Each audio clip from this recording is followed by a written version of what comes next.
You are joining the team of very interesting people, and I hope your coming into the Gauteng legislature will add the value and will work well with yourselves like we work with everybody else. Thank you very much. You're more than welcome. Let me take this opportunity. Yes, thank you very much.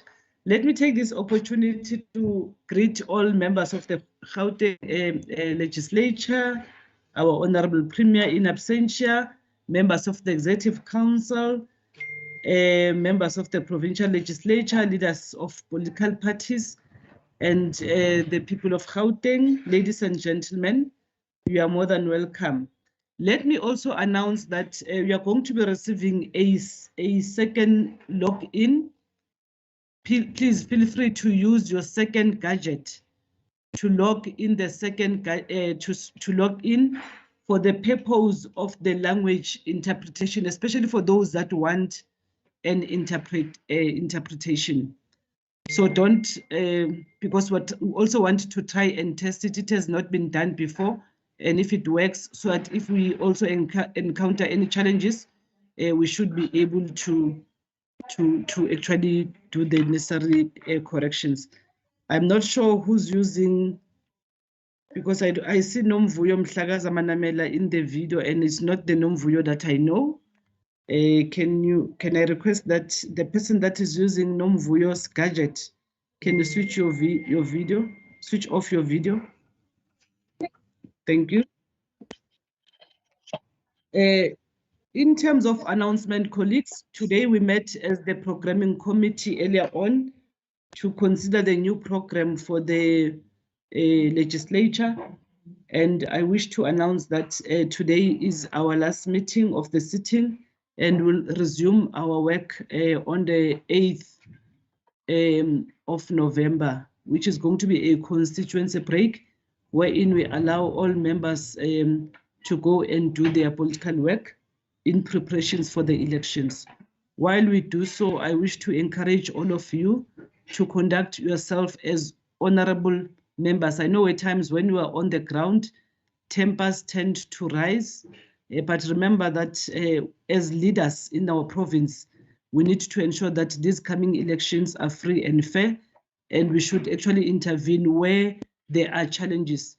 Let me also congratulate all the presiding officers who actually went to different areas over the weekend, but also they are on the ground in terms of ensuring that members or voters are registering. And I'm sure we are all going to be playing our part while we have our caps of the political parties, but also remember that you can deploy any other member to go and do a non-partisan campaign in terms of encouraging voter registration. So we will be asking the whips of parties, for example, if you go to a particular area, we might want one or two other members to accompany us, or even deploy you to go and do our political work.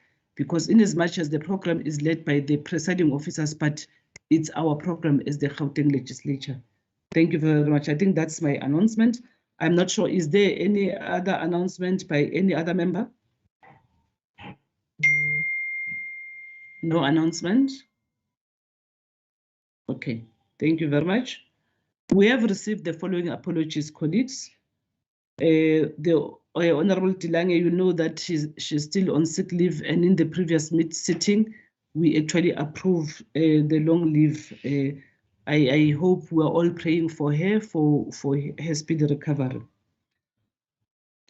Honorable Baden-Host, I'm told that she's writing exams, and we wish her all the best. I know that other members will be writing their exams as well. I hope while we do our work, we're able to study so that we can pass our exams.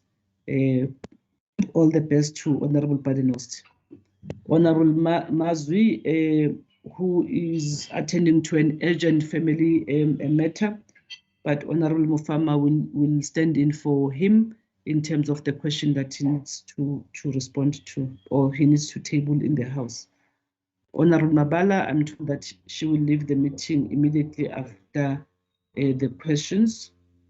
And we also have an apology for the Honorable Premier, who had to attend to an urgent business of GPG. But thank you very much. Those are the only apologies that we have received. Honorable colleagues, we also received a request for an MEC statement by Honorable Musupia. If I may allow MEC for your statement. Honorable Musupia. Thank you very much, Honorable Speaker, and good morning, colleagues. Speaker, as usual, I'm going to ask that you allow me not to switch the video on because, as you know, it affects my connectivity. So I, Honorable Musupia, hereby wish to table a member of Executive Council statement in terms of Rule 79, subsection 1 of the Standing Rules. When the State of Disaster Management Act was initiated due to the COVID-19 pandemic in March 2020, the Gauteng provincial government resolved to establish a central warehouse. This warehouse would receive and coordinate all food relief interventions. Furthermore, it would facilitate and handle donations from big and small businesses and subsequently distribute the supplies to regional food banks and then to households.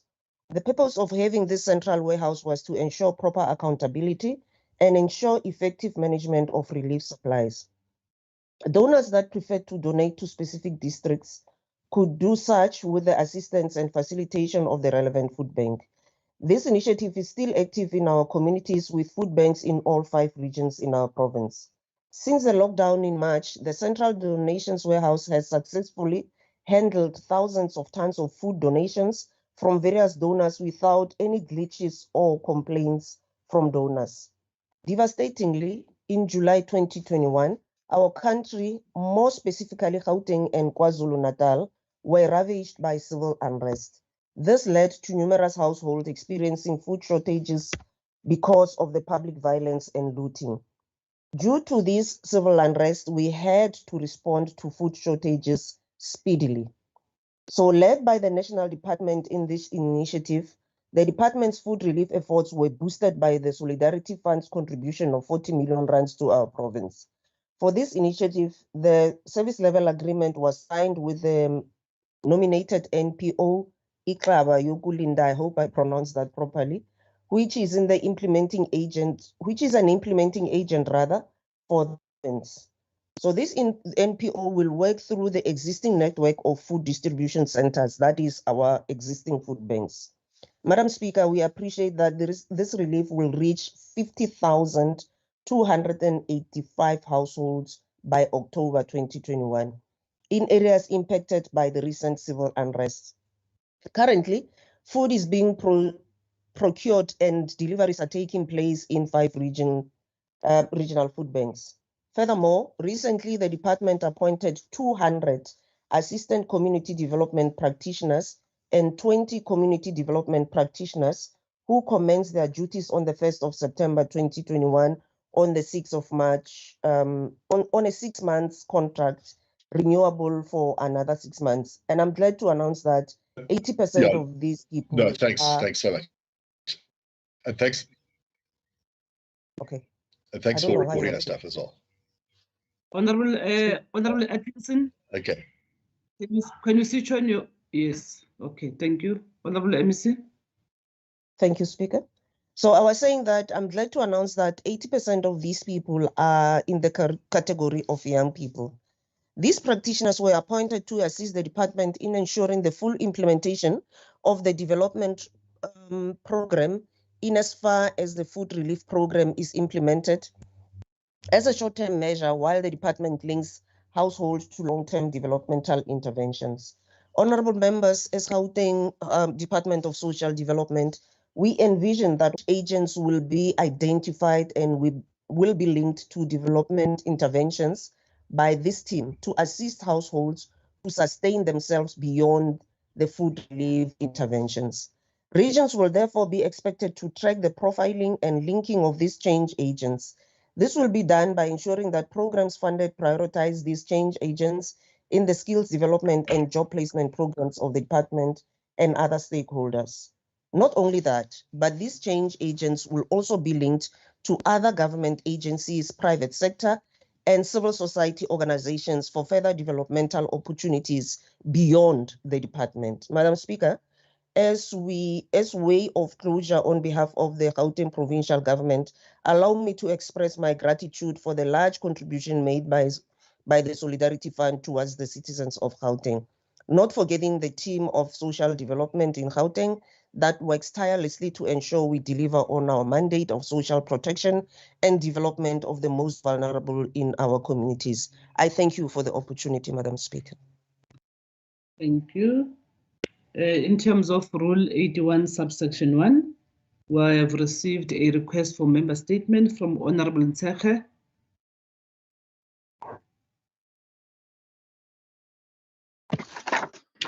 Thank you, Madam Speaker. Last week, the South African Police Services presented the first quarter crime statistics for Gauteng regarding gender-based violence. The following shocking statistics were reported. 476 cases of gender-based violence were reported with a guilty conviction of 6.5% or 31 convictions. It is no wonder that victims of gender-based violence choose to suffer silently. I too would not have faith in the South African Police Services if the likelihood of my abuser going to prison was 6.5%. In the same reporting week, a 17-year-old girl from Germiston was raped by her neighbor. Her mother opened a case at the local police station, but no rape test was done and no arrest to date has been made. Upon arrival at the clinic, she was only put HIV anti-exposure medication. No pregnancy test was done. This 17-year-old girl has now missed her periods for 3 months while having to face her abuser every day. Recently, I highlighted how 23,000 teenage girls fell pregnant during the lockdown. Madam Speaker, to prevent these numbers from increasing, departments must work together to ensure that the abusers of our girl children are arrested. Clinics must do the correct checks, and if a girl child is pregnant, when she goes to a health facility after stating that she has been raped, counseling should be offered to her and her family. Not only will this go a long way to healing the trauma that this child has gone through, but it is the humane thing to do. Victims should not have to beg for services that government ought to be providing. I thank you. Thank you. Honorable Deputy Speaker.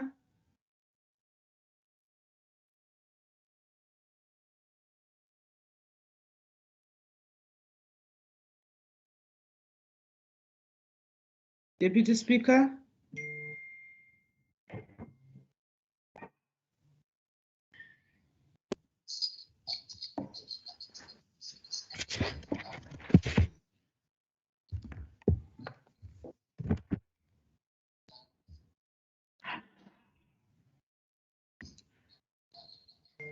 Speaker? Yeah, we can see you. You can speak. Okay. Thank you very much, Speaker. Good morning, colleagues and honorable members.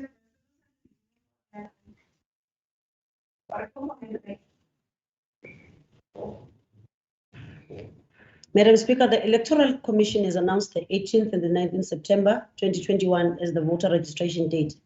As the government provincial legislature, we have partnered with the Electoral Commission, Cooperative Governance and Traditional Affairs, Department of Home Affairs, Gauteng government, as well as local municipalities to drive voter registration and education campaign ahead of the 2021 local government elections. The rollout of the voter education program has since resumed in April 2021 under the environment which is characterized by the advent of COVID-19 and consequent restrictions. Let us lead by example, as members of the legislature. Let us all visit our local electoral offices, log in and do an online check of our registration statuses. Register if we have not registered and encourage our family members, extended families and friends to do the same so that we are all able to vote for our preferred local government leaders.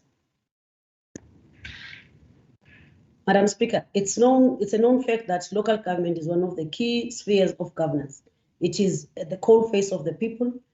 So this sphere of governance is important as it happens when people live in a community and have sufficiently close interaction. And to solve their problems, they must work together as a group to achieve the results they want. This will only happen through a community-driven integrated development plans. Two basic elements that can be distinguished from local government is management of community or public services and the representation of local communities. These elements, not only distinctive elements of local government, but also serve as an indicator of such governance. Let us once more welcome the decision of the Electoral Commission to declare both the 18th and the 19th of September 2021 as the registration weekend, and also agree with the IEC that there is an inextricable link between voter registration and the right to stand for elections. Allow me to call upon everyone to go and verify their voting status and register. Let us go all out in our numbers to serve the people and improve the lives of all South Africans selflessly. It is our obligation as members of the provincial legislature to go out and encourage communities to register so that they're able to vote on the 1st of November 2021. Let us go out there and perform this task with distinction. I thank you, Madam Speaker. Thank you, Deputy Speaker. Hey. I forgot to mention that Honorable Atkinson is replacing the late Honorable More. May the soul of Honorable More in eternal peace. But also we have been joined by Honorable Litsie, who's also replacing Honorable Nasindwa. May the soul of Honorable also rest in eternal peace. I'm sure with time you will all see the two members. Thank you, colleagues, for reminding me. Honorable Kanyile.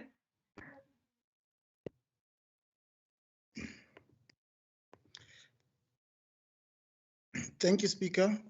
Exactly 30 years ago on this day, the township of Thokoza in the erstwhile East Rand was engulfed by violence which resulted in the killings and displacement of its residents. That violence was intended to undermine the successes of the coordinated mass action, the underground movement, the international solidarity, and the armed struggle which had set South Africa on the path to a negotiated settlement. The same violence was on the 29th of September 1991 to result in the brutal assassination of Comrade Sam Ntuli at the then infamous Thokoza Khumalo Street. Comrade Sam Ntuli was active in the trade union movement as the organizer and the leader of the Umawusa. At the insistence of COSATU, Comrade Sam Ntuli became one of the prominent leaders in the negotiations and the subsequent amalgamation of similar unions to form the NUMSA in 1987. On 15 September 1990, Comrade Sam Ntuli was elected the first General Secretary of the newly established Civic Association of Southern Transvaal. This was in recognition of his role in the early 1980s, where he led the people of the erstwhile East Rand under the banner of the East Rand People's Organization. At the time of the formation of the local civic movements from the mid-1980s, Comrade Sam Ntuli became instrumental in the formation of the Thokoza Civic Association, which he led as its chairperson. The people of Thokoza are indebted to this august house, which under the leadership of the Speaker, Linting Mihwe, began its 5th democratic term by holding its inaugural opening in Thokoza on the 27th June 2014. They felt honored when Premier David Makhura visited the grave of Sam Ntuli before delivering his inaugural State of the Province address in 2014, where he described Comrade Sam Ntuli as a hero of our people who fought gallantly against apartheid and paid the highest price so that we can today enjoy freedom.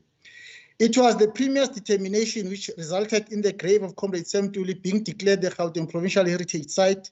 On 20 October 2014, Premier unveiled the commemorative boulder at the site of the assassination of Comrade Sam Ntuli, who indeed was the leader of Gauteng and South Africa. It is in this regard that President Zuma honored Comrade Sam Ntuli with the Order of Mendi for Bravery in silver, which was awarded to him posthumously on 28 April 2016. Thank you. Thank you. Honorable Chief Whip.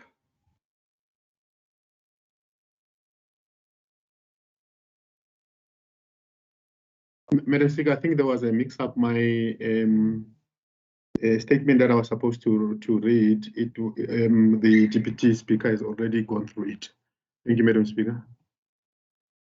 Okay, thank you. We will be now dealing with questions. to the executive, starting with Honorable Bloom to MEC for Health.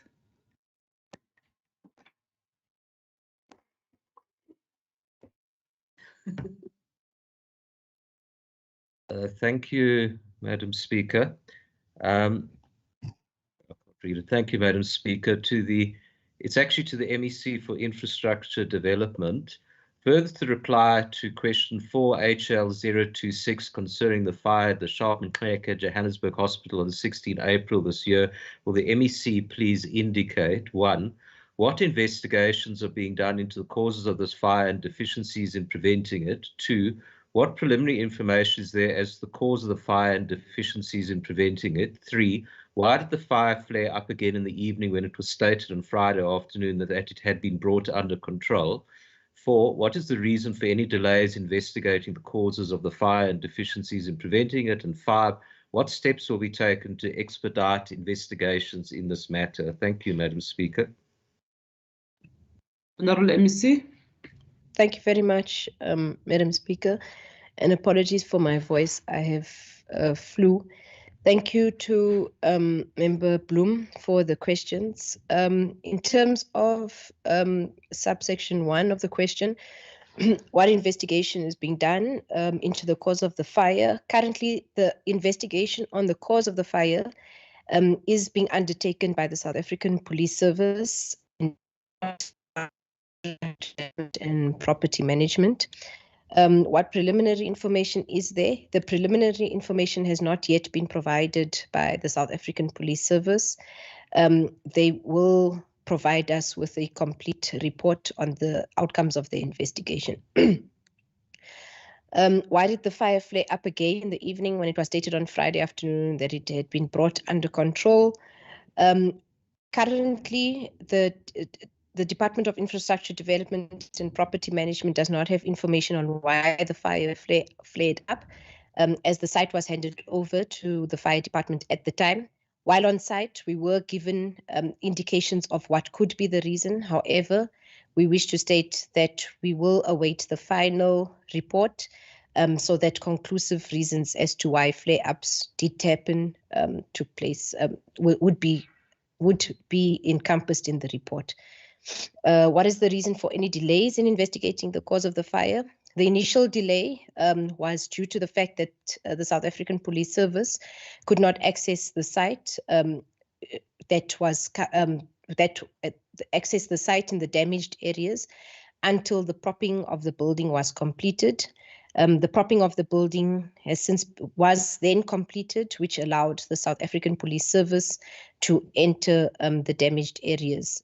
This also was in relation to health and safety reasons, and the propping had also needed to be certified by the engineers for the South African Police Service to be able to enter the damaged areas. What steps will be undertaken to expedite the investigations in this manner? Currently, as indicated, the investigations by SAPS, the indication is that it is being concluded. Once concluded, both the Departments of Infrastructure Development as well as the Department of Health will be furnished with the outcome of the investigations. Thank you, Speaker. Honourable Bloom, do you have a supplementary questions or short remark? Thank you, Honourable Speaker. Yes, I think that's very useful information. Obviously, we will await the conclusion of the investigation. I will comment that the Bank of Lisbon fire, we're 3 years later, and there were 4 investigations, and none of them have been made public.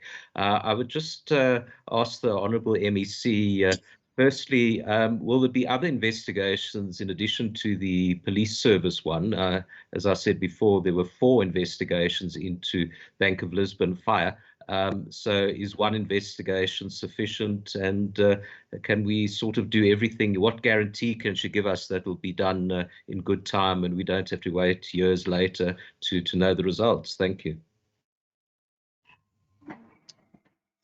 Thank you. Thank you, Speaker. Member Bloom, I'm sure that once the investigation by the South African Police Service is concluded, it will also direct us as to whether we need to do additional either investigations or what other further action needs to be taken. So theirs would be, I wouldn't say preliminary, but theirs is the initial investigation. Of course, they would direct us and make recommendations as to further investigations that need to be concluded. We will try by all means to ensure that it is done within reasonable time, so that the investigation and the process for action stemming out of out of those reports is concluded and implemented accordingly. Thank you, Speaker. Next question, Honorable Mabala to MEC for Health. Thank you, Honorable Speaker.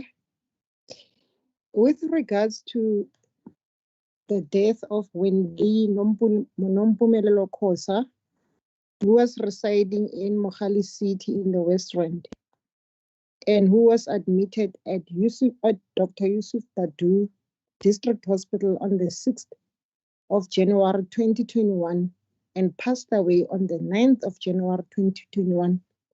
Will the MEC please indicate, number one, why did the hospital fail to phone the next of kin and notify them of the deceased passing immediately and on the same day?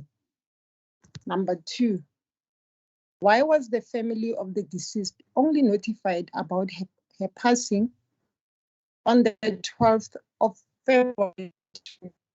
Number three, why did the hospital fail to send the police to inform the family, given that all patients' files have their details, including their physical addresses?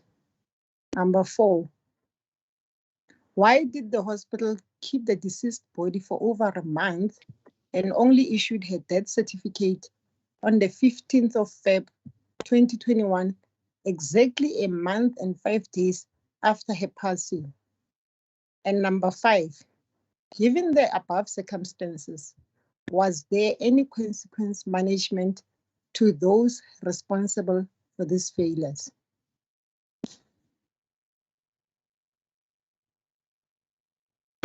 Honorable MEC. Thank you very much, Honorable Speaker. Greetings to honorable members on the call. And thank you, Honorable Mabala, for the questions. Response to question one, the patient demised on Sunday at midnight on the 9th of January 2021. The family was immediately contacted at 0015 and the following people were contacted. Sipesihle at 067 631 9058. Daughter, phone was on voicemail. The second person that was contacted was Lindwe Mchunu at 072 177 6988. And in the file, she was indicated as a friend, but then she answered the phone and said it's the wrong number. Then she dropped the phone. Then another person was called, another number was called, which was also found in the file, 073 615 4219. There was no response. Response to question two, the follow-up was made the last week of January 2021. The mortuary attendant phoned Lindwe Mchunu, which was indicated as a friend, 3 times at this number, 072 177 6988. The phone was on voicemail. On the 12th of February 2021, again, the mortuary attendant phoned Lindwe Mchunu, which is indicated as a friend in the file, at 072 177 6988. She answered the phone and then she mentioned that she's a stepmother, not a friend, and was given the news of the late Nompumelelo Khosa. Response to question three, on the 10th of January 2021 at 0015, professional nurse contacted Krugersdorp Krugersdorp police station at 011 951 1111 and was given a reference number 7234712, and the constable promised to go and inform the family. Response to another question three, Madam Speaker, it's indicated like that in the questions. When the body was removed on the 12th of January 2021, the hospital gave the funeral undertaker completed DHA 1663 form to be taken to Home Affairs, Only Home Affairs issues out death certificate to the undertaker. Then the undertaker will then take it to the family. Response to question 4, no consequence management implemented. Quality improvement plan was subsequently developed and implemented. Madam Speaker, I will attach Circular 35 of 2017 on the guidelines for easy reference for Honorable Mabala. Thank you very much, Honorable Speaker. Thank you, MEC. Honorable Mabala, do you have a supplementary question or a short remark? Yes, Honorable Speaker. Honorable MEC, thank you for your response. But I must indicate that, you know, it's really suspicious that when the hospital couldn't get hold of the family, they never attempt to get some other means to send the police, because as you have indicated, even on your answers, you've indicated that the police were only notified on the 12th of February. My concern here, and the family's concern here, is that why did it take so long for the family to be informed about the passing of their loved ones? Because it cannot be correct that, you know, the deceased body was kept at the hospital mortuary for over a month without the family knowing. Because, I mean, they could have left a voicemail if they are saying they were calling and the phones went unanswered.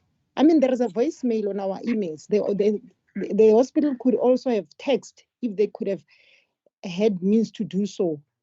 But I find it very suspicious that, you know, the family, because there are other reasons one would ask is that why did the family didn't maybe go to the hospital? You must remember that during this period, we were on level 4 lockdown in January. So they couldn't go and visit the deceased. And at that time, the deceased didn't have a phone. So the family was hoping that the deceased is okay, since they didn't receive any call. So, you know, this matter is a matter of hearsay, because now the hospital, obviously, when they give you the report, they will try to protect themselves and say, but we've tried to contact the family. But how does it doesn't make sense that it takes a month for the family to know about the passing? Honorable Mabala, you have asked a third question now on top of a question. Remember, it's a short remark or a short but question. I really find it very funny that there was no consequence management on this. Honorable Mabala, thank And you. I will Thank request a response in Honorable writing, Mabala, please. so I can be able to give it to the family. Honorable Mabala, a short remark is a short remark, please. Honorable Mokgethi, MEC. Thank you very much, Honorable Speaker. I will make the question, the responses available to Honorable Mabala, and will also attach a proof that all the contacts that were on the file, we did try to contact them, and then also notified the police station. Thank you very much, Honorable Speaker. Thank you, Honorable MEC. The next question again, Honorable Mabala to MEC for Health. Thank you, Honorable Speaker. With regards to the death of Stefan Saratsie Mulifi, who was residing in Rand West City in the West Rand and who was admitted at Dr. Yusuf Dadoo District Hospital on the 19th of March 2021 and mysteriously passed away, will the MEC please indicate when did the deceased pass away? Please specify date, time, and cause of death. Why was the family of the deceased only notified about his passing on the 18th of April 2021? Why did the hospital fail to send the police to inform the family, given that all patients' files have their details, including their physical addresses? And number 4, given the above circumstances, was there any consequence management to those responsible for these failures? Honorable MEC. Thank you very much, Honorable Speaker, and thank you very much, Honorable Mabala, for the question. Response to question 1, the patient demised on the 22nd of March 2021 at 20:50 due to medical condition. Response to question 2.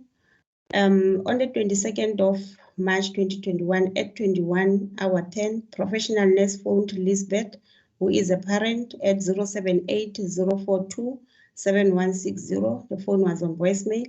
On the 25th of March 2021 at 10 hour 24, mortuary attendant phoned Lisbeth again, the parent, at 078-042-7160. The phone was on voicemail.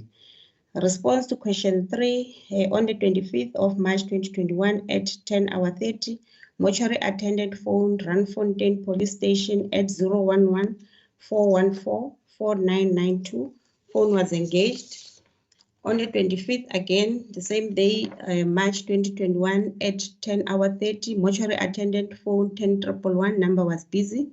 On the 31st of March 2021 at 11:23, mortuary attendant phoned Randfontein Police Station at 011-414-4992, gave address to the deceased, plot 92, body relocation, Brandflay, informed that were informed that the address that does not exist.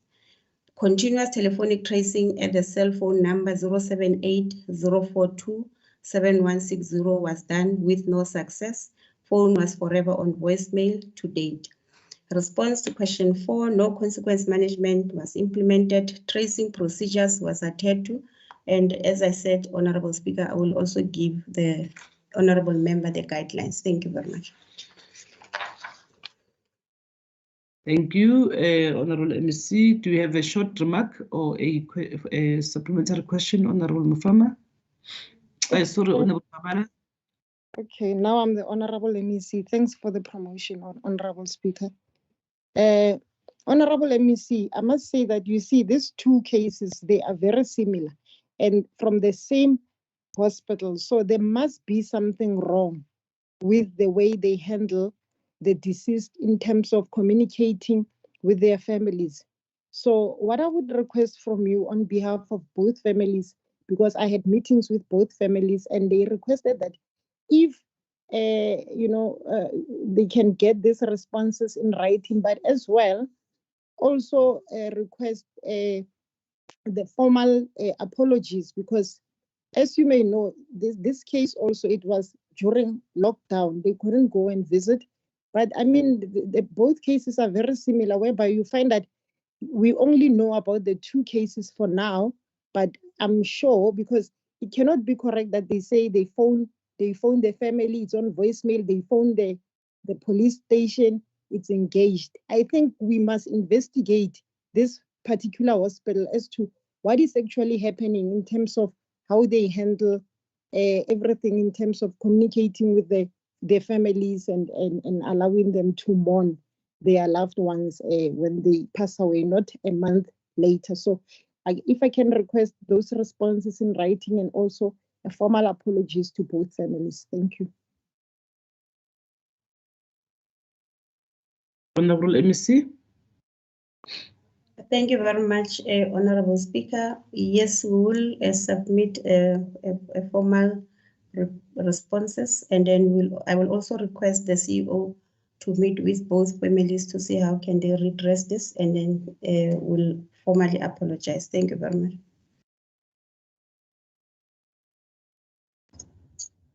Thank you. Next question on behalf of Honorable Mazwi, Honorable Mufama, to MEC for Social Development. Thank you, Speaker.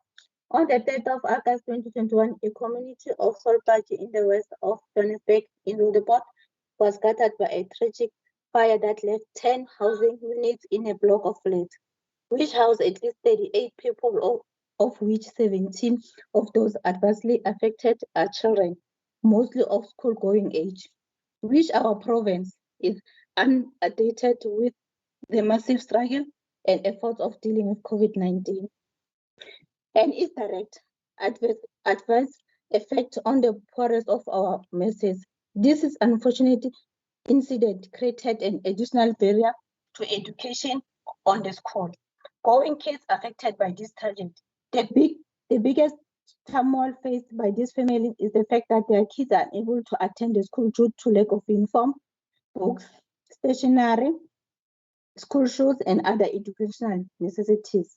and more specifically protected shelter. The EFF has been inundated complaints with regard to the way this community is neglected and left to their own peril when we have those entrusted with the responsibility of coming to an aid of such adversely affected communities such as yourself and the department. And with this in mind, will the MEC respond to the following questions? Is your department aware of this tragic fire that took place on the 3rd of August 2021 in the community of Saltplant? If not, why? In such cases, where most people have now suffered, they are unfortunately lost identification. What measures can the department put in place to assist the affected families? One of the minors are under the age of 10 who suffers from asthma, has been seriously affected, and his condition has gotten worse due to exposure of enemy, both during the day and at night. What is the department planning to do to alleviate such pressure from those who lost their home in the meantime? Let me see. Small kids are beginning to have several health problems emanating from their neglected since the tragedy. We are fully aware of the fact that all affected families consisting of not less than 38 people were going to be moved to a very small community hall, which they were not happy with, as that will not only strip them of their remaining dignity, but the small girl, children, will be exposed to sharing a room with adult males who consume alcohol and smoke daily. In this current scourge of gender-based violence, which you constitutionally advocate for, can the department urgently intervene by planning with your sister department to speed up the process, will ensure that families are in dignified temporary structures instead of being lumped in a small hall? And what is the department SOP is intervening in such cases? I thank you, Speaker. Honorable MEC. Ko leboge Musa Khutla, ke leboge le member Mufama. Responding to your question, Honorable Member, the first question, the response is as follows. The incident of the fire at Solplaki happened on the 3rd of August 2021. However, it is not clear how the fire started. 10 families or households were affected, including 13 children. The incident happened during the day. Thus, some of the school-going children were in school and had their books with them. The families were able to salvage their documents and other belongings. No one was injured during the fire incident. The incident was reported on the 4th of August 2021 and was attended to on the same day. The department provided 10 food parcels to the families. However, blankets were out of stock. So the local government disaster management team, which usually responds to such incidents, responded. And the families were provided with mattresses, blankets, and food. Accommodation to the families was arranged at the local hall. However, none of the families stayed at the hall as they were unhappy about being housed at a hall where there was no privacy. Some went back to their homes and others went to stay with friends or family members. The families did not require the interventions of the Department of Social Development, social workers who were available and willing to assist with psychosocial support services. Harmony Gold Mine had also provided groceries to the affected families. Responding to your question, to your second question, Honorable Member, trauma counseling is available to assist families in dealing with their loss and any other challenges they might have experienced. The department is also liaising with the Department of Home Affairs to assist the families with ID documents and birth certificates replacement. Responding to your third question, Honorable Member, the Department of Social Development's Rudeport social workers conducted assessment of 6 households, and on the 7th and 8th of September 2021, whilst family members of the other 4 households affected had gone to work and could not be assessed. From the assessments that were conducted, it was identified that the affected families want to be assisted with food, with extra blankets, with mattresses, and school uniforms for 7 children aged between 15 years and 5 years. SASSA Rudeport will assist with the extra blankets and mattresses.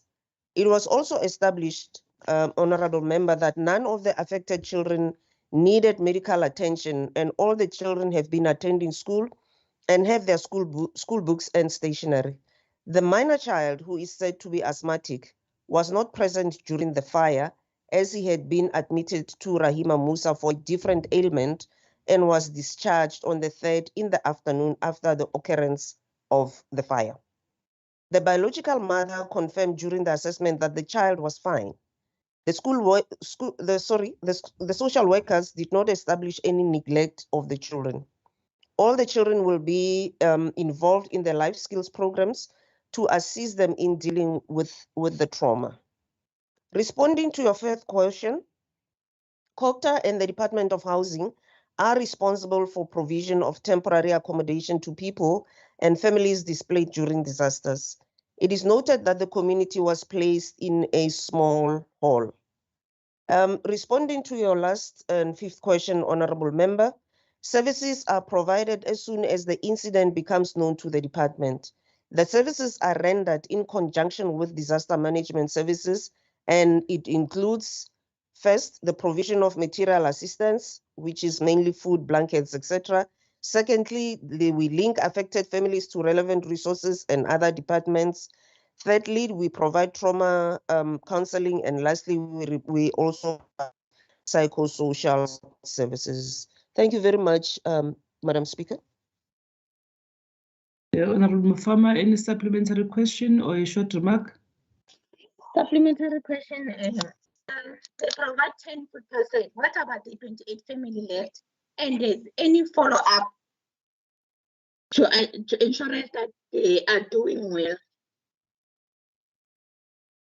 Thank you, Speaker.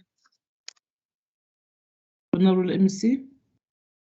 Yeah, Madam Speaker, I struggled to hear her. There was something about 28, and let me respond to the follow-up. Yes, follow-up is provided directly to the office of the MEC on a weekly basis, but also the social workers remain in contact with the affected families to give them the necessary support, as I have outlined when I was responding to your fifth question.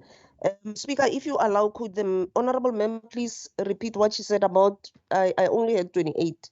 I couldn't hear properly. Okay. Thank you, Speaker. They provide 10 food parcel. They provided 10 food parcel. What about the 28 families? Because I had 28 families. Thank you. No, when I was responding to your third and fourth question, I actually mentioned the fact that, including the second question, that local government did come also on board, and they added to the amount of relief that we provided. The mine itself also came on board, and private sector also helped. So the numbers that you are referring to, I was giving you the numbers that were provided by the department, but we can also provide you with a total number of assistance that we got from local government, private sector, and other departments. It's not only the 10. Thank you, Speaker. Thank you, MC. That concludes the questions to the executive. Can I request the secretary to read the first order?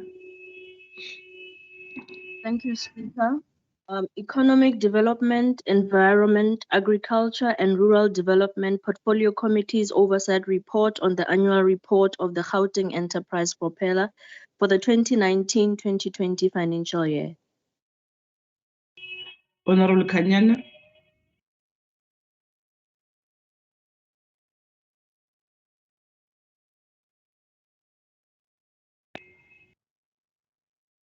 Honorable Kanyana.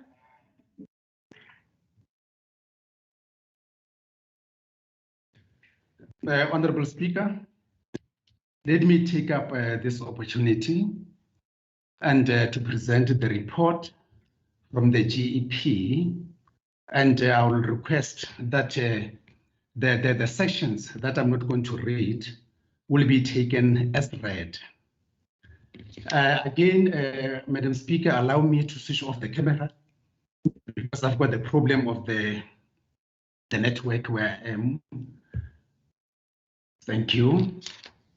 So this report that I'm going to present highlights key challenges and successes attained by the GEP, herein referred to as the entity. So the work undertaken by the entity is guided by the policies and priorities adopted by the Gauteng provincial government, which are related to the transformation, modernization, and re-industrialization of the Gauteng economy.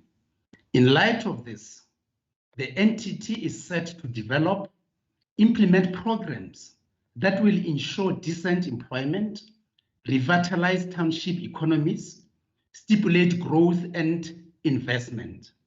As part of this mandate of oversight and scrutiny, the Economic Development, Environment, Agriculture and Rural Development Portfolio Committee exercised oversight over this department, including the entity. So the committee noted that in the 2019-20 financial year, the performance of GEP was unsatisfactory, as the entity realized only 12 out of the 20 planned activities.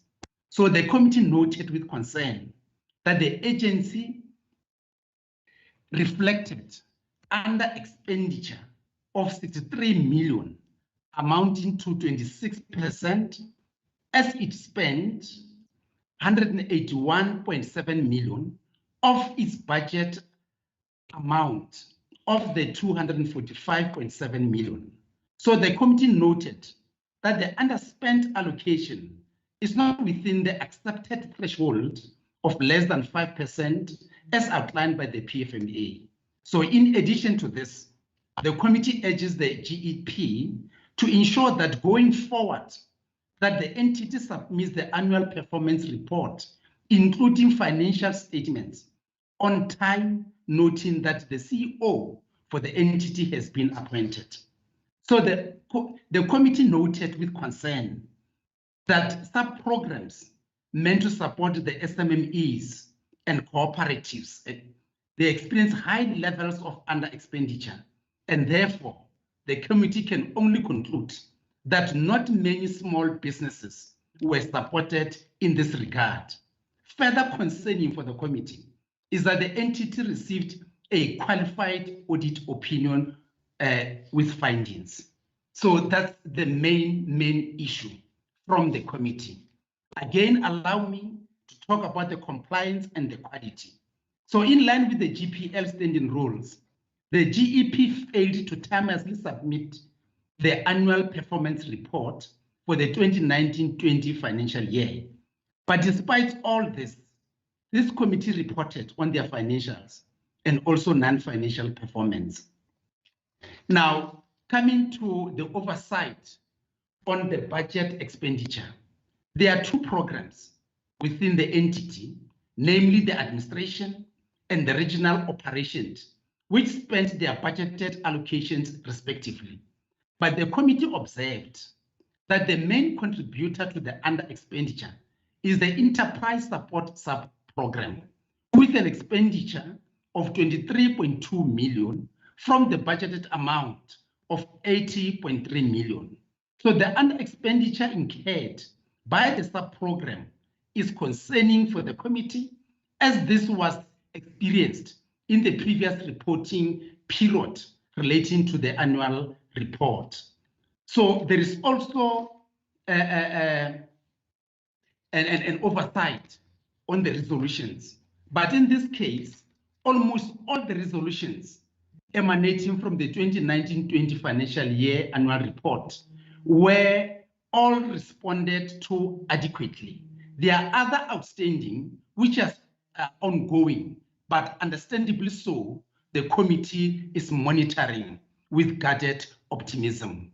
Now, coming to the findings, recommendations, and implications on lawmaking, the committee is concerned about, one, the inability of the entity to utilize the 250 million and the 100 million allocated amount to support SMMEs and cooperatives within the province. 2, the status of the entity's loan book with respect to debt collection from loans dispersed to businesses. 3, the findings of the Auditor General with respect to the entity. 4, the inability by the sub-program enterprise support to spend its allocation in support of the SMMEs. 5, lack of report on the actions taken by the entity or the department on managers who fail to ensure that the entity submits the annual report timelessly. Again, there are these concerns that have been raised by the committee that the GEP should on quarterly basis submit progress reports on the various allocations intended to support small business ranging from the 250 million and the 100 million recently leveraged from partnerships. And the submission of quarterly reports will allow for proper management of the funds and also strengthen oversight and eliminate potential acts of corruption which may occur.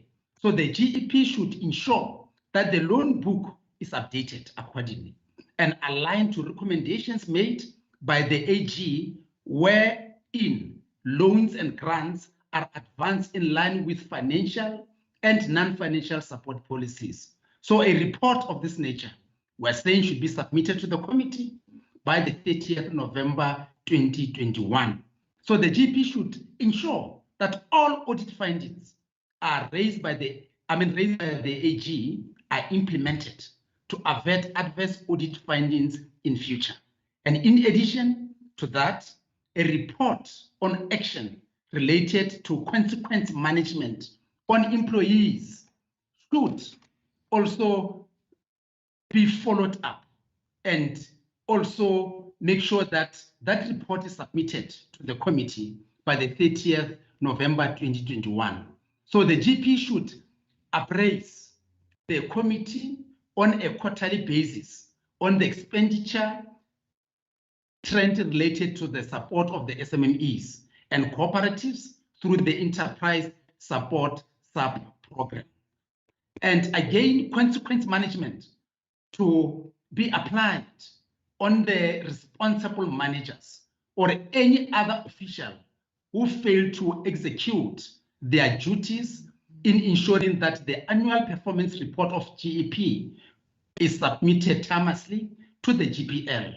A report detailing the remedial actions undertaken by the executive authority in this regard should be submitted by the 30th of November 2021. Now, under acknowledgement, appreciation is expressed to all members of the committee for the commitment to the oversight process, as well as the MEC and officials from the department. Again, on behalf of the committee's appreciation and gratitude go to all support staff with no exception, especially for them where they really devoted their work and also give assistance to the committee.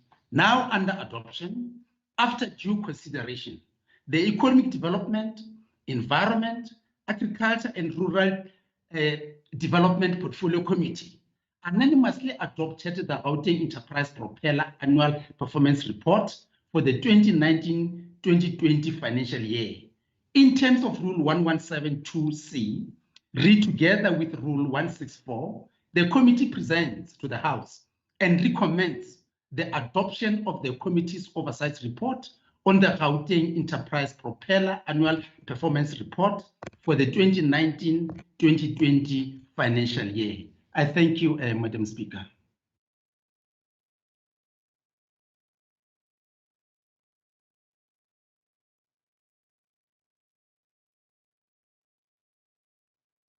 I thank you, Madam Deputy Speaker. You are not muted. Unmute. Thank you. Thank you, Honorable Member Kanyana. Do we have a seconder? I second, Deputy Speaker.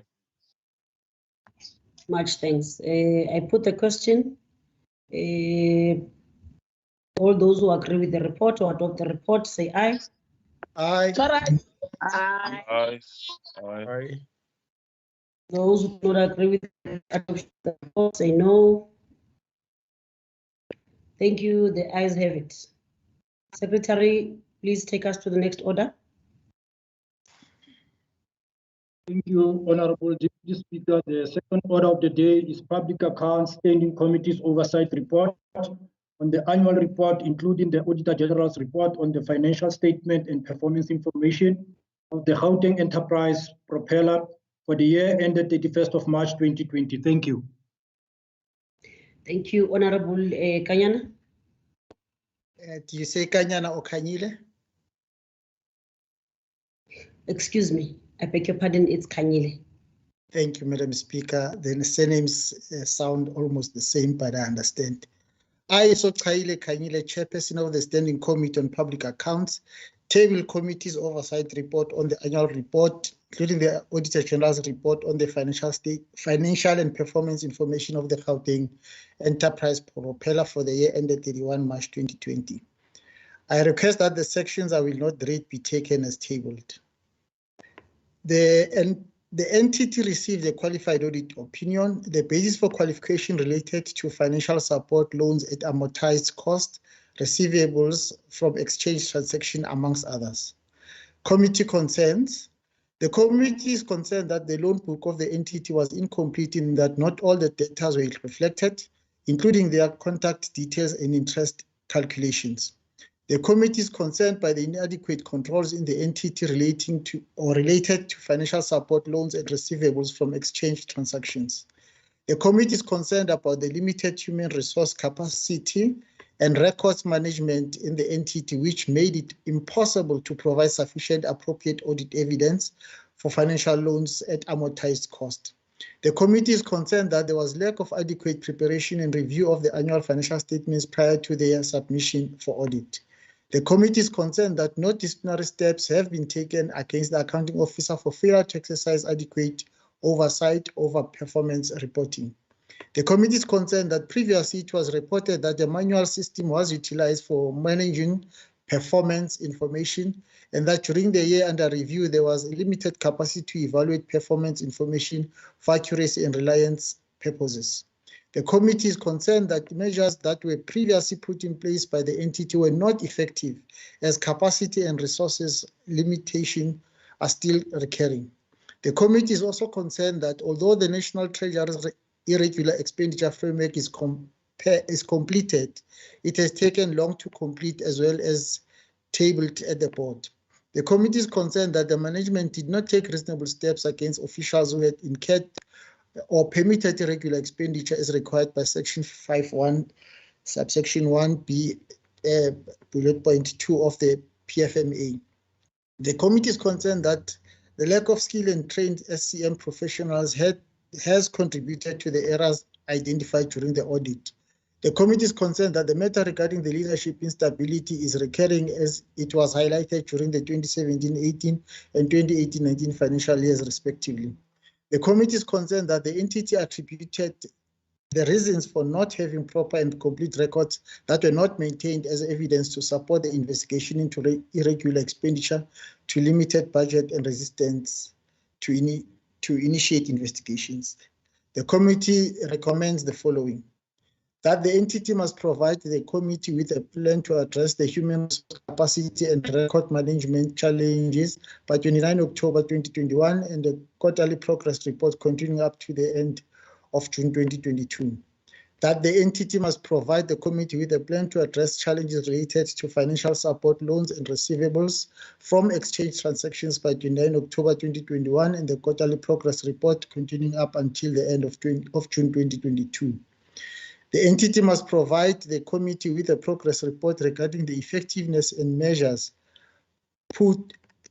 Madam Speaker. The entity must provide the committee with a progress report regarding the effectiveness of measures put in place to curb the recurrence of restatement every quarter and continuing up until the end of June 2022. The entity must submit its plans detailing the effectiveness of measures put in place to curb the recurrence of weaknesses and predetermined objectives by 31 January 2022.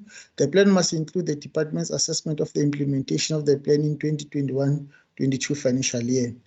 The entity must provide the committee with a progress report detailing the implementation of effectiveness of the controls to review the annual financial statements by 31 January 2022 and every quarter continuing up until the end of June 2022. That the entity must submit a progress report detailing the corrective action taken against the officials responsible for contravening Treasury Regulation 16A8.3, the status of the forensic investigation and criminal cases by 29 October 2021, and the quarterly progress continuing up until finalization thereof. That the entity must submit its plan to prevent the occurrence of irregular expenditure. This plan must include the assessment of its effect in the 2020-21 financial year by 29 October 2021. That the entity must submit quarterly assessment reports on the implementation of its plan and its impact on the 2021-2022 financial year by 30 June 2022. That the entity must submit its plan to investigate and reduce the irregular expenditure accumulated over years by 29 October 2021 and progress in the implementation of this plan every quarter continuing up until 30 June 2022. That the entity should conduct a skills audit and arrange a training and development session in that regard and provide the committee with a progress report in this process by 29 October 2021 and every quarter up until 30 June 2022. That the entity must intensify performance and consequence management processes to eliminate findings on irregular expenditure and must submit its plan detailing its adherence and compliance to the requirements of all applicable legislation to ensure that effective measures are implemented by 29 October 2021 and every quarter continuing up to until finalization thereof. That the entity must submit its plan detailing its adherence and compliance to the requirements of all applicable legislation to ensure that effective measures are implemented by 29 October 2021 and every quarter continuing up until the end of June 2022. That the entity must submit its audit action plan indicating each area of finding by the HESA in the 2019-2020 financial year, plans by the entity to address areas of findings and time frames for implementation.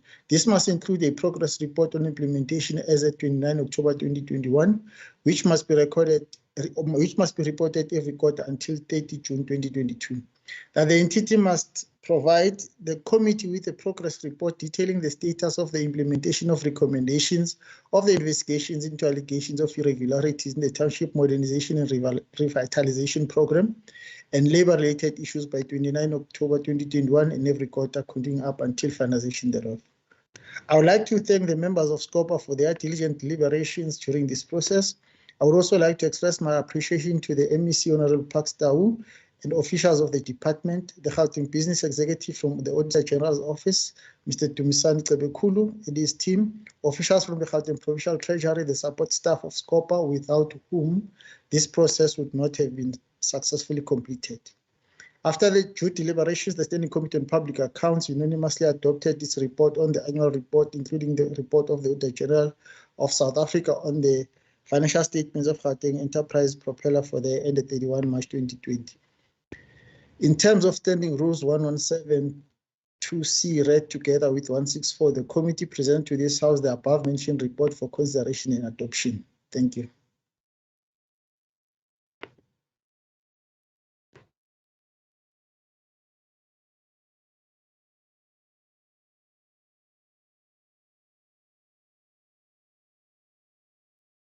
Thank you, Honorable Kanyile. Do we have a seconder for the adoption of this report? I second, Madam Speaker, Member Celia. Thank you, Member Celias. I put the question to the House. All those who agree with the adoption, can they say aye? Aye. Aye. Aye. Aye. Those who Aye. agree with the adoption, those who don't agree with the adoption, say no. Thank you. The yes have it. The ayes have it. Thank you. Secretary, please read us the next order. Thank you, Honorable Deputy Speaker. The third order of the day is Public Accounts Standing Committee's Oversight Report on the report of the Public Service Commission on the investigations related to alleged appointment of irregularities at the Department of Education. Thank you. Thank you, Honorable Kanyile. Thank you, Deputy Speaker. I, Sochaile Kanyile, the chairperson of the Public Accounts Standing Committee, tabled the committee's oversight report on the report of the Public Service Commission to the Gauteng Provincial Legislature on investigations related to appointment irregularities at the Department of Education. I'll request that the past data will not read be taken as tabled.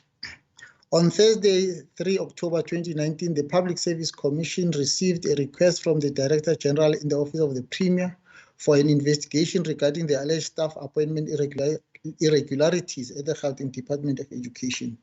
The complaint was lodged by Ms.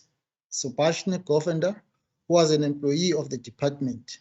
The allegations related to the irregular appointments of Ms. Stephanie Silepe Kubedu into the post of Chief Risk Officer and Mr. Puleri Silepe into the post of Director responsible for Enterprise Risk and Management. In 2015, Ms. Silepe Kubedu went for an interview of Chief Financial Officer and was promoted or was promised the post of Chief Risk Officer. On 1 July 2016, Ms. Stephina Silepe Kubedu was appointed as a Chief Risk Officer because it was alleged that she is the niece of Angie Natane, a girlfriend of the head of the department, and Mr. Edward Museu. Ms. Silepe Kubedu did not have risk experience or the minimum 5-year senior management experience, which was a requirement when she was appointed into the aforesaid post. Puleri Silepe is a relative of Stephanie Silepe Kubedu and reports directly to her. Committee findings. The committee noted that the PSC advised that the corrective measures contained in the report should receive necessary attention in order to ensure that control measures were put in place to prevent untoward practices relating to the recruitment processes within the Gauteng Department of Education. The committee noted that the Premier should have reported within 60 days on progress with the implementation of the recommendations of the Public Service Commission. The committee further noted that the Public Service Commission was informed by the Premier that the recommendations issued were implemented by the MEC for Education, MEC Lusufi, and that the Gauteng Department of Education had implemented the following corrective measures. When the contract employment of the current Chief Risk Officer expired, the post was to be re-advertised. All members of the panel were suspended with immediate effect from participating in any recruitment and selection process for a period of 2 months. The criteria for the filling of future vacancies was to be re-evaluated to ensure compliance to the relevant legal prescripts, fairness and transparency. The head of the Department of Education was to put measures in place to ensure that all panel comply with the criteria set for the evaluation of filling the post. The head of the Department of Education was to consider possible training for all future panelists to ensure consistency in the application of the set criteria, the law, and the principles of fairness. Committee concerns. The committee is concerned by the shortlisting process whereby panel members shortlisted Ms. Silepe Kubedu without meeting all the minimal requirements of the post of Chief Director of Risk and Compliance Management. The committee is concerned that non-compliance with applicable legislation is not dealt with through the performance contract for senior officials. Recommendations. That the Gauteng Department of Education must submit a report to the committee on whether the panel members for the shortlisting of Ms. Silepe Kubedu were reprimanded by the Office of the Premier by 30 November 2021. That the Gauteng Department of Education provides the committee with the progress detailing the effectiveness of measures put in place to ensure adequate operations and implementation of this plan by 30 November 2021. That the Office of the Premier and Gauteng Department of Education should provide the progress report on the implementation of the recommendations of the Public Service Commission's final investigation report into alleged appointment irregularities at the Gauteng Department of Education by 30 November 2021. I would like to thank the members of SCOPA for their diligent deliberation during this process. I would also like to express my appreciation to the Public Service Commissioner, Mr. Michael Silwane, and the officials of the Commission, the support staff of SCOPA, without whom this process would not have been successfully completed. After due deliberation, the Standing Committee on Public Accounts Committee unanimously adopted its report on the Public Service Commission's to the Gauteng Provincial Legislature on investigation on appointment irregularities at the Gauteng Department of Education. In terms of Standing Rule 117, subsection 2, subsection C, read together with 164, the committee presents to this House the above mentioned report for consideration and adoption. Thank you.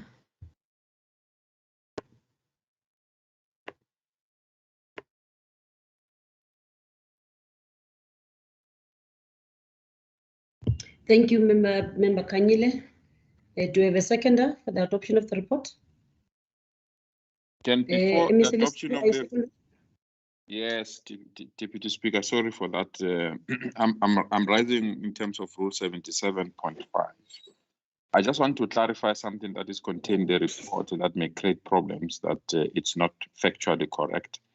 In the report by Member Sochaile, he said that the report found that the individual consent was a girlfriend to the HOD. In the report of the Public Service Commission, that allegation could not be substantiated and it was removed.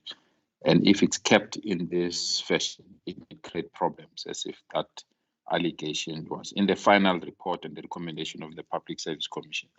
That allegation was removed because it could not be substantiated. I felt, let me clarify that point, Chair. And other points I'll clarify at the later stage, Chair. Thanks. thank you. Do we have a seconder to adopt the Before that, Speaker, can I speak before that? Yes. Yes, the point made by MEC is noted, and I think that was the expression of the committee. I think there might have a misunderstanding by the MEC, or maybe our reporting the way it's phrased. But we thought the way we were phrasing it is that we're just explaining what were the allegations. So what I read with what were the allegations. But yes, there was a process, and it found that some of those things were not true. What we didn't table in this House what exactly the PSC said in its report, what its finding is, but we tabled what the committee's findings were. But the earlier part that we had to clarify was what the allegations were. Then the clarification by the MEC is noted, and I hope that that clarifies the matter. Thank you so much, Deputy Speaker. I accept that. Thanks, Deputy Speaker. Seconders to the adoption. Do you have seconders with all those corrections or emphasis? Yeah, Madam Speaker. You second, okay. I now put the question. All those who agree with the adoption of the report say aye. Aye. Aye. Aye. Aye. Aye. Those who do not agree, can they say no? The ayes have it. Thank you very much. Secretary, the next order, please. The fourth order of the day is Petition Standing Committee's first quarterly performance report for the year 2021-2022 financial year. Thank you. Thank you. Honorable Litwalo. No, thank you very much, and greetings to you, Madam Deputy Speaker. Well, also in absentia, the Premier of our beloved province, as led by the ANC. Greetings to honorable members, as well as the residents of the Gauteng connecting at different platforms. Madam Deputy Speaker, may I request that in accordance with Rule 1164, that the spoken version of this report be preferred, and that parts of the report I will not read be considered as read. The work of the Petition Standing Committee is vast because we are a safety net, catching the despondent and inspiring hope where despondency is beginning to fester and breed. Relatively, I have the esteemed pleasure as the chairperson of the Petition Standing Committee to table the committee's first quarter performance report for the 2021-2022 financial year and demonstrate how the committee has worked hard to facilitate the resolution of petitions and eradicate despondency. On the executive summary, Professor Tolela Mangu, in his 2011 edited book, Becoming Worthy Ancestors, invokes the wise words of German sociologist Max Weber, who reminds us that we ought to be worthy ancestors to the future unborn, a future that imposes obligations on the present to be preserved and actively cultivate the goodness of the nation. During this Heritage Month, I don't think it would be indecorous of me to argue that the work of the Petition Standing Committee hits the call by Max Weber. This it does by holding the executive accountable, ensuring service delivery, and doing its part to cultivate the goodness of the nation for generations to come that will be heralded by the future yet to be born. The petitions process remains a key part of fulfilling the legislature's principle of creating a platform which enables the people of Gauteng to bring forth matters of concern to the attention of the legislature. Whereas each petition is assessed and dealt with, each petitioner has the right to receive a reply and information on the decision taken by the committee within a reasonable period. On petitions adjudicated, that is new petitions adjudicated, there were 20 newly adopted petitions during the first quarter. The issues were related mainly to housing, crime, relocation, bylaws, roads, requests for health facilities, as well as service delivery provision. The petitions adopted during this period were referred to the relevant authorities for consideration and reporting. I'm sure you will see in the report there will be a table that gives a breakdown of all of those adopted petitions. But for the Department of Gauteng and Human Settlement, will have received 2. Department of Community Safety, it would have been 3. The Department of Sports, it would have been 1. The Department of Roads and Transport, also 1. The Department of Health, it would have been 3. The Department of Agriculture and Rural Development, it would have been 2. The City of Joburg Municipality would have also been 2. City of Ikoruleni, 3 petitions were received. In Fuleni Local Municipality, 10 petitions that will have been received. And then for Mogale City Local Municipality, it would have been 1. Totaling, so the summative number of all those adopted petitions, there would have been 28. On closed petitions, during the period under review, the committee closed 15 petitions. Closed petitions provide some examples of raising awareness and delivering positive change in relation to issues raised. Although it should not be notable that committee's achievement cannot be measured only against the closure of petitions, as it does not control all the variables which lead to the closure of the petitions. In the other instances, the closure of petitions may signal the successful receipt of the sought intervention by petitioners, and that in others, it may signal the impossibility by the authorities to intervene as due to a plethora of justifiable grounds. On petitions analysis, of the 28 petitions adopted, in Fuleni Local Municipality had the most petitions, which is standing at 10, followed by Ekurhuleni Metro Municipality at 3, and the Department of Community Safety also at 3. Moreover, 57% of adopted petitions were referred to municipalities, which ironically, Madam Deputy Speaker, have their own Section 79 petitions committees. Most of the petitions had to do with service delivery requests in informal settlements and health facility requests as well.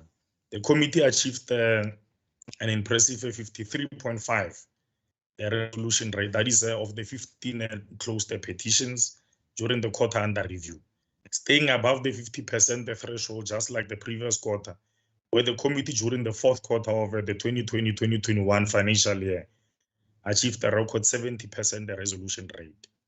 Most of the petitions emanate from the Sidibeng District Municipality, rather in Fuleni Local Municipality specifically, and most of the petitioners, 53% of whom are females. This is worrying as there are issues relating to water, housing, and relocations highlight their documented triple burden, which is being poor, Black, as well as a female. Overall, during this quarter under review, 39% of the petitioners were female, and the vast majority, 61%, mail, and this has been the trend also in previous quarters. Evaluation of responsiveness from the 28 referred petitions, none of the responding authorities submitted reports in the allocated 20 days as per the Gauteng petitions regulations of 2016, nor the additional 10 days extension. So cumulatively 30 days. This is despite numerous follow-ups being carried out. The committee expresses its deep concern at the number of undue reports of referred petitions. It is increasingly worrying that the departments do not read the requirements of the petitions management section of the standardized oversight, accountability and reporting for Gauteng province, as it clearly asks the departments to report on petitions referred to them in the quarter under review. The section does not ask the departments to populate the section with any petition they think of or conjure petitions which are arising from previous quarters. This blunder demonstrates that the Gauteng provincial departments do not have an efficient petitions management system or the right personnel, linked to the overall handling of the petitions within their respective departments. The committee has repeatedly echoed that its efficient functioning depends on the timely submission of reports and urges authorities or departments to respect their legal obligation to submit reports on time. This is of grave concern as the Petition Standing Committee relies on the responsiveness of departments and municipalities towards the closure of adopted and referred petitions. As a result, this undermines the important role of petitions and the legislature's accountability to the petitioners. On committee concerns, the committee knows that authorities do not meet timeframes set out on the referrals, and authorities wait for hearings, external hearings or internal hearings to provide responses. The committee could not, as you would imagine, hold the hearings as planned, which exposed non-responsiveness from authorities and intend this impasse progress.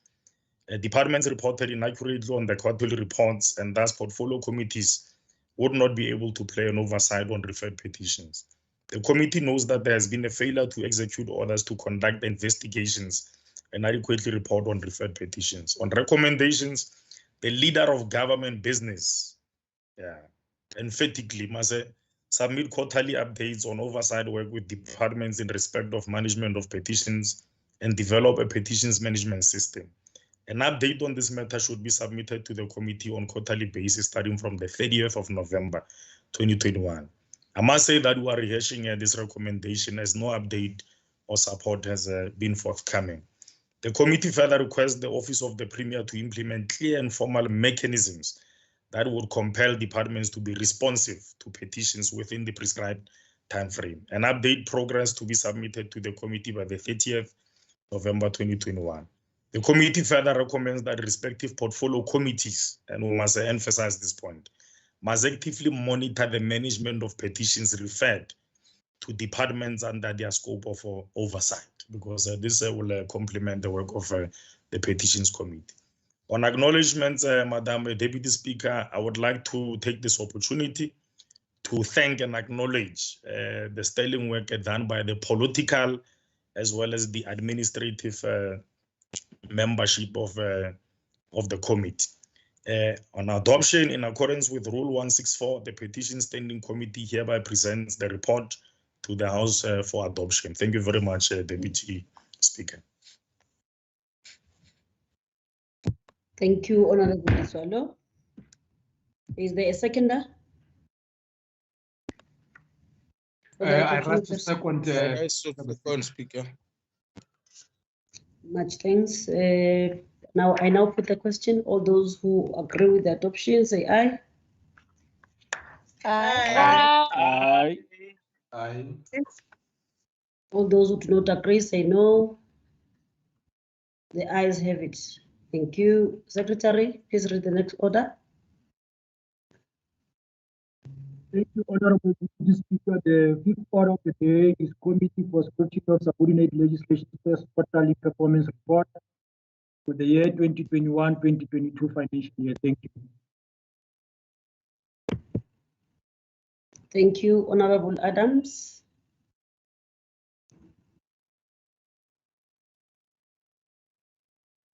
Honorable Adams?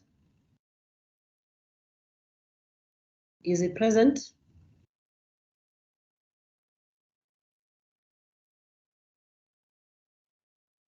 Sorry, Honorable Chair, I had a connection problem. My apologies. Okay. Good go morning. ahead. Okay. Thank you. Let me get my glasses. Thank you, Deputy Speaker. The chairperson of the Committee on the Scrutiny of Subordinate Legislation, Honorable D.K. Adams, tables the CSSL's first quarterly performance report for 2021-2022 financial year as follows. Please, I'm not going to read, let it be taken as read, Deputy Speaker. Introduction. The aim of the report is to evaluate the CSSL's first quarter performance by comparing the committee's performance against the quarterly targets. The report is aligned to the committee's strategic objectives, namely lawmaking, oversight and scrutiny, as well as stakeholder engagement. Moreover, the report identifies areas of weakness and provides recommendations when necessary to ensure that redirection of focus in the pursuit to ultimately achieve the annual objectives and targets as set out in the CSSL's 2021-2022 annual performance plan. Number 2, committee activities. In accordance with the CSSL strategic objectives, the committee activities unfolded as follows. Lawmaking. In terms of the standing rules of the legislative regulations as referred by the executive to the committee for scrutiny. However, in the quarter under review, no regulations were received by the committee. The committee in the quarter under review considered the following bill: Gauteng Community Safety Oversight Bill 2020. Oversight and scrutiny. In the quarter under review, there were no oversight engagement conducted by the committee due to COVID-19 and lockdown regulations. Stakeholder engagement. In the quarter under review, there was no stakeholder engagement conducted by the committee due to COVID-19 and lockdown regulations. Overall performance of the committee. Deputy Speaker, the CSSL has managed to achieve some quarterly objectives as set out in the annual performance plan for 2021-2022 financial year. However, the committee had one non-performance achievement in the following area: tabling of regulations. Adoption of the third term program.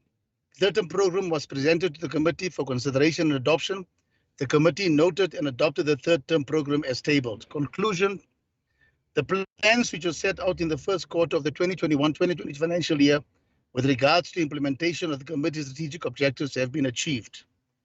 Acknowledgements. Special thanks are due to the following honorable members: M.H. Sirota, M.H. Shackleton, K.C. Mazwi, T.E. Magagula, P. Malema, and A.A. Undlovana. The committee would also like to thank the following support staff for the dedication: Group Committee Coordinator M. Vas, Committee Coordinator C. Sunoko, Committee Administrator L. Amola, Manager of Proceedings R. Chilone, Principal Table Assistant K. Kositebe, Manager NCOP Legal S. Ngue, Committee Researcher S. Butalezi, Senior Information Officer N. Klebi, Communications Officer T. Mashifane, Hansard Recorder S. Baloyi, and Service Officer P. Trima. After due deliberations, the committee adopted the first quarterly performance report for 2021-2022 financial year. Deputy Speaker, in accordance with Rule 164, the committee presents the report to the House and recommends its adoption. I thank you, Deputy Speaker.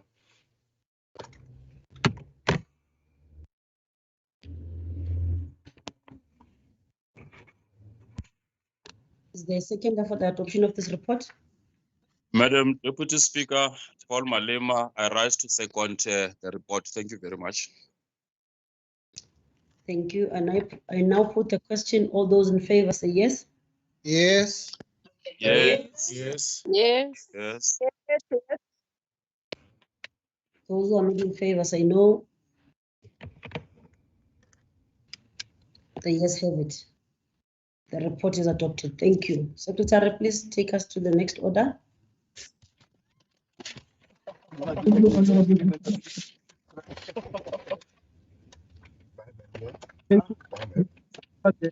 order of the day is introduction of the Gauteng Township Economic Development Bill, G003 of 20. Thank you.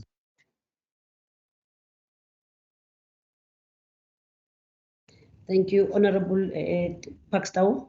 MEC Paxtau. Thank you very much, Deputy Speaker.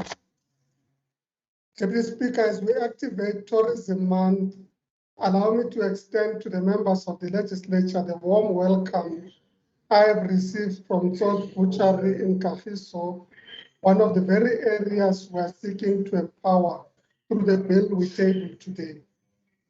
Our plan to rebuild and radically ramp up the growth of the Gauteng city region has specific and important objectives that go beyond mere economic growth.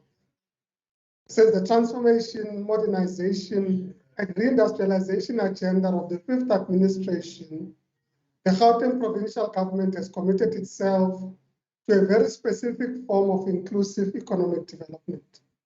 This is the economic liberation of our townships and disadvantaged communities. Bring Gauteng Together 2030 has made this commitment even more specific. It has committed this government to regulatory and policy interventions which deliberately target the areas and the people who experience the highest structural disadvantage. Transforming the economic destiny of the areas is the core aim of the New Deal for township economies in the Gauteng city region. And the bill we introduced today is at the very heart of it. By promoting more inclusive human settlements in our existing urban areas and forging a more transformative destiny for new cities, new nodes, such as Lenceria, we are legitimately putting a great deal of effort into bringing people closer to opportunity. But it is inevitable and mandatory that we should also bring opportunities closer to the people. This charges us with transforming the largely informal bedroom communities apartheid created and all the deprived informal areas that we have failed to integrate under democracy into truly diversified economies, including developing them as industrial clusters. As it stands, 9 out of 10 township-based businesses do not use a business bank account. They operate outside of the regulated space. The multiple shocks of the last year hit these businesses and their workers the hardest. Informal workers have no eligibility for the TER scheme. Cash-only, uninsured businesses have no recourse to SASRA. We do businesses in townships no favors when we insist on hard-to-meet formal standards as a condition for being licensed to operate. So we need to create a new, appropriate kind of regulatory environment to unleash the economic potential of our townships, our peri-urban areas, our informal settlements, and our abandoned CBDs. And that economic potential is vast.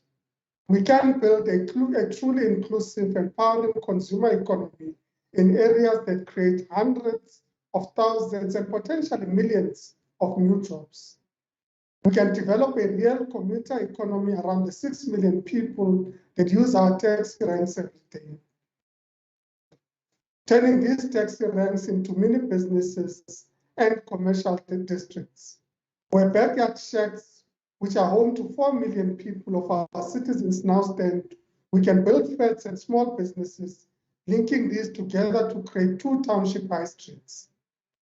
And we can take the unused land, the abandoned buildings, and other properties and integrate these into our township economic spaces. The bill we introduced today, Deputy Speaker, comment on which closes on the 29th of October, provides for the tools to make this a reality.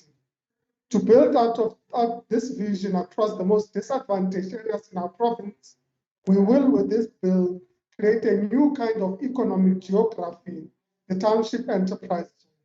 We will use these zones for what is known as benefit stacking. We will target everything government can do at these zones: funding, procurement, bylaws, tax breaks, dedicated programs. And in this way, we will stack the benefits to the people who live and work in these zones, to the businesses who operate there. Allow me briefly to speak about a few of the specifics. Through this legislation, We will legislate the principles for specific bylaws for the zones which cut red tape and create new, more inclusive ways to register and run a business legally. These new bylaws will also incentivize development around taxi ranks, creating new rights for development that can turn them into real commercial centers. Excuse me. These bylaws will make it easier to build flats and businesses where backyard shacks now stand, a policy known as infill residential and commercial. Our Township Economic Partnership Fund has already received proposals from partners such as Indru, who are driving this new kind of development in areas such as Tembisa and Mamelodi. In addition to all these benefits, the new bylaws and business regulations will bring, we will prioritize businesses in the new township enterprise zones for access to funding, including from our new Township Economic Partnership Fund. The fund will create meaningful access to funding for SMMEs that can grow and create jobs, but are locked out when banks ask for things such as audited financial statements, collateral, or a banking history. We're already testing this funding approach with a 100 million rand joint rebuilding fund we have opened in partnership with the Industrial Development Corporation, targeting businesses in distress following the July unrest. We have received 449 applications since we launched, which were at various points of screening. 89 of these have completed screening, 65 are with the analysts, and we're confident that the balance will be processed within the next 2 weeks. Excuse me. Last week was first credit committee to approve disbursements, which are likely to start being rolled out in the next week. We will deliberately be mobilizing a whole of government approach to developing the township economy and township enterprise zones. We have used a combination of community facilitation, development contracting conditions, and smart systems to make sure 45% of the value of this nearly 4 billion rand build program goes to procuring from and developing local companies from Mamelodi. And this is as we implement the Tshwane Automotive Special Economic Zone and use this as a platform for creating similar facilities to other entities in our townships. The economic liberation of our township is a key part of how we should accelerate the entire economy of Gauteng. The 500,000 informal businesses which operate in our municipalities with the benefits provided under this bill could rapidly create 1 million jobs in Gauteng, empowering the armies of eager young workers which surround them. We could potentially double that through new businesses in townships servicing our 10 high-growth sectors. The Township Economic Development Bill makes these interventions a possibility, and supporting mechanisms create this as, in fact, a potential that we can realize in the short to medium term. Deputy Speaker, I hereby table this bill to the legislature for its processing and consideration. Thank you very much.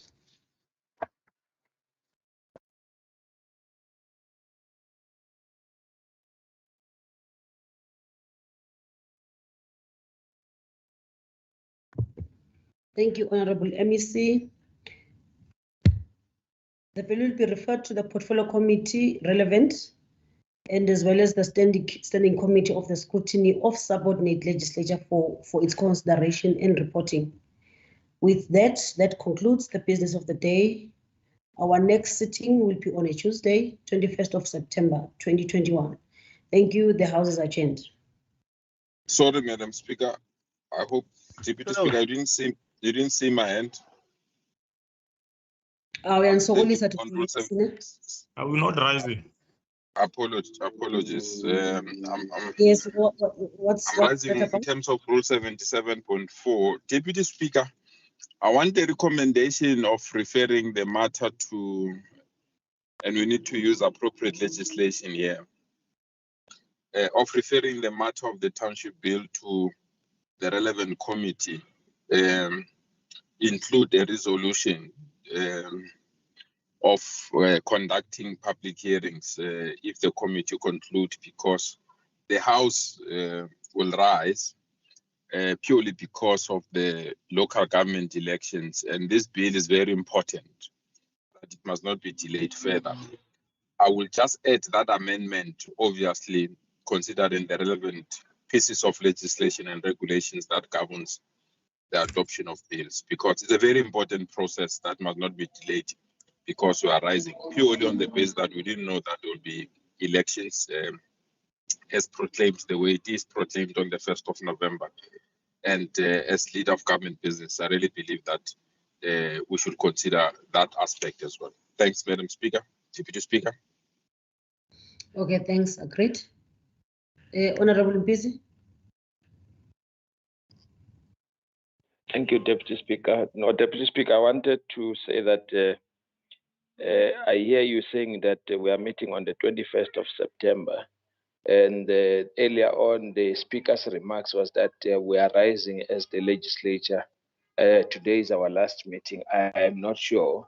If you could clarify us, Deputy Speaker, that will be great. Thank you.